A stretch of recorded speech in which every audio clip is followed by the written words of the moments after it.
अस्सलाम वालेकुम। Sindh text board की 9th क्लास की बायोलॉजी के चैप्टर 1 इंट्रोडक्शन टू बायोलॉजी का ये तीसरा लेसन प्लान है, जिसका टॉपिक है कैरियर इन बायोलॉजी। बाकी फॉर्मेट वही है: date, class, subject, period, teachers name, chapter name, topic. Student learning outcomes हैं: नंबर 1, स्टूडेंट्स पहचान सकेंगे और बयान कर सकेंगे कि बायोलॉजी में उनके लिए कितने मौक़े मौजूद हैं।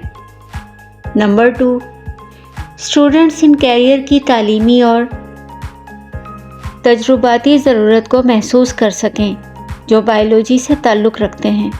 नंबर 3, बायोलॉजी कैरियर के लिए अपनी दिलचस्पियों, महारतों और इक़्तिदार का जायज़ा ले सकें। Teaching ads, text book, chalk, black board और डस्टर। मोटिवेशन में ब्रेन स्टॉर्मिंग के लिए स्टोरी टेलिंग एक्टिविटी रखी गई है। कहानी शुरू करते हैं। एक बच्चा पार्क में खेल रहा था कि अचानक उसे हॉट एयर बैलून दिखा। वो बहुत खुश हुआ और जल्दी से उसमें सवार हो गया। उस बैलून ने अचानक से उड़ना शुरू कर दिया और उड़ते उड़ते बादलों में पहुंच गया। वो बहुत खुश हो रहा था। वहां से ज़मीन बहुत खूबसूरत नज़र आ रही थी, कहीं नदियाँ तो कहीं दरिया। तब तो मंजर बहुत ही खूबसूरत हो गया जब उसको चारों तरफ से रंग बिरंगे खूबसूरत बादलों ने घेर लिया। हर बादल रोशनियों से चमक रहा था। पहला बादल। इस बादल में उसने देखा कि बहुत से डॉक्टर, सर्जन और नर्सेज मौजूद हैं। बहुत और लोगों का इलाज इंतहाई जदीद तरीक़ों से हो रहा है। कोई ऐसी बीमारी और कोई ऐसा ऑपरेशन ना था जिसका इलाज उनके पास ना हो। दूसरा बादल। दूसरे बादल में भी लोग बहुत खुश थे। बादल में उसने देखा कि आबादी के हिसाब से वहाँ पे दूध, दही, मक्खन सब बेतहाशा हैं। देखने से उसे लग रहा था कि बहुत ही कोई एडवांस जगह है जहाँ के लोगों ने बहुत ज़्यादा तरक्की की हुई है, क्योंकि वहाँ मुख्तलिफ़ किस्म की फसलें, फ्रूट और सब्जियाँ भी मौजूद थीं जो पूरे साल आराम से मिल रही थीं और वो बहुत ही मज़े की थीं। तीसरा बादल। इस बादल पे भी बहुत ज़्यादा तरक्की थी, लेकिन यहाँ पे फसलों की नित नई किस्में नज़र आ रही थीं जो अजीब व गरीब किस्म के फल थे और जो उसने ज़िंदगी में नहीं देखे थे। चौथा बादल। यहाँ की जंगल पौधों और जानवरों और दरख्तों से भरे हुए थे। यूँ लग रहा था कि ये अपने जंगलों को बहुत ज़्यादा तहफ़्फ़ुज़ देते हैं। पांचवा बादल। बहुत सी किस्मों के फार्म थे, जैसे fish farm, cattle farm, poultry farm, लेकिन वहाँ जो टेक्निक इस्तेमाल हो रही थी वो बहुत जदीद थी। छठा बादल।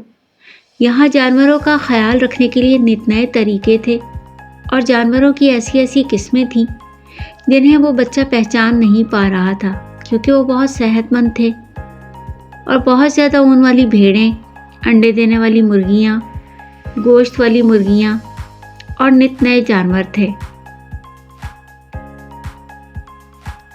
सातवां बादल। इस वाले बादल पर रिसर्च हो रही थी कि मछलियों की क्वालिटी और क्वांटिटी में किस तरह इजाफा किया जाए। इस बादल पर जीन्स पर रिसर्च हो रही थी। फिर अचानक से आहिस्ता आहिस्ता वो हॉट एयर बैलून ज़मीन पर आना शुरू हो गया और बच्चा आराम से नीचे उतर के हंसी खुशी खेलता कूदता अपने घर को चला गया। अब टीचर टॉपिक अनाउंस कर देंगी। टॉपिक अनाउंसमेंट के बाद informal lecture plus student activity start हो जाएगी। इनफॉर्मल लेक्चर में स्टूडेंट्स को अपने साथ इंट्रोडक्शन में रखने के लिए छोटे छोटे सवालात किए जाते हैं, लेकिन यहाँ पर इनफॉर्मल लेक्चर के साथ ही स्टूडेंट एक्टिविटी प्लान की गई है, क्योंकि ब्रेन स्टॉर्मिंग में स्टोरी को महज स्टोरी की तरह सुनाया गया, लेकिन उसका टॉपिक के साथ रिलेशन इस एक्टिविटी के ज़रिए बनाया जाएगा। टीचर स्टूडेंट्स को सफ़ा नंबर 5 और 6 پڑھ کر اسٹوری میں ہر بادل کی جو سچویشن تھی ان صفحات میں تلاش کرنے کے لیے کہے گی۔ انفارمل لیکچر ریڈنگ ایکٹیویٹی کے بعد ٹیچر کہانی کا حوالہ دیتے ہوئے ٹاپک ایکسپلین کر دے گی۔ اس کے بعد ڈسکشن ایکٹیویٹی ہوگی۔ اپنی ریڈنگ سے جو کچھ سمجھ میں آیا ہے اسٹوڈنٹ ایک دوسرے سے ڈسکس کریں گے۔ اس کے بعد شیئرنگ وتھ کلاس ایکٹیویٹی ہوگی۔ رینڈملی اسٹوڈنٹ کلاس کے سامنے جو کچھ سمجھ آیا ہے اسے شیئر کر دیں گے۔ اس کے بعد ہے اسیسمنٹ ایکٹیویٹی۔ ٹیچر اسٹوڈنٹس کو 8 گروپس میں ڈیوائیڈ کر دے گی اور اسٹوڈنٹس کو ایک کیریئر کا ٹاپک دے دیں گی جو بک میں موجود ہے۔ وہ اس پر رول پلے کریں گے اور باقی گروپس گیس کریں گے کہ یہ کون سا کیریئر ہے۔ اگر یہ ایکٹیویٹی ٹائم ٹیکنگ لگے تو آپ فش باؤل ایکٹیویٹی کروا لیں۔ ایک باؤل میں مختلف چیٹیں ڈال لیں۔ ہر چٹ پر ایک کیریئر کے بارے میں لکھا ہوا ہو لیکن اس کا نام لکھا ہوا نہ ہو۔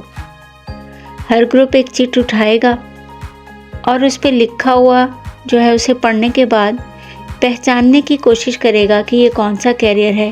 اگر اس نے گیس کر لیا تو اسے مارکس مل جائیں گے اور اگر گیس نہیں کیا تو اس کو 0 مارکس ملیں گے۔ اس کے بعد فیڈ بیک، جہاں پہ ٹیچر اسٹوڈنٹس میں جہاں مسکنسیپشن فیل کرے گی اسے کلیئر کر دے گی۔ پھر لاسٹ میں ہوم ورک ہے۔ اسٹوڈنٹس صفحہ نمبر 5 اور 6 کی ریڈنگ کر کے اپنے پیرنٹس اور بہن بھائیوں سے ڈسکس کریں گے اور ان کی رائے سنیں گے اور فیصلہ کریں گے کہ وہ کیا بننا چاہتے ہیں۔ Brain storming, student activity, assessment activity کوئی بھی لیسن پلان میں استعمال ہو سکتی ہے، لیکن یہ ایکٹیویٹیز صرف اس لیے چینج کی جا رہی ہیں تاکہ تدریسی عمل یکسانیت کا شکار نہ ہو اور اس طرح سے نہ اسٹوڈنٹس بور ہوں اور نہ ہی ہم، تاکہ لیسن پلانز کے تھرو کلاس کے ماحول میں چینج آتا رہے۔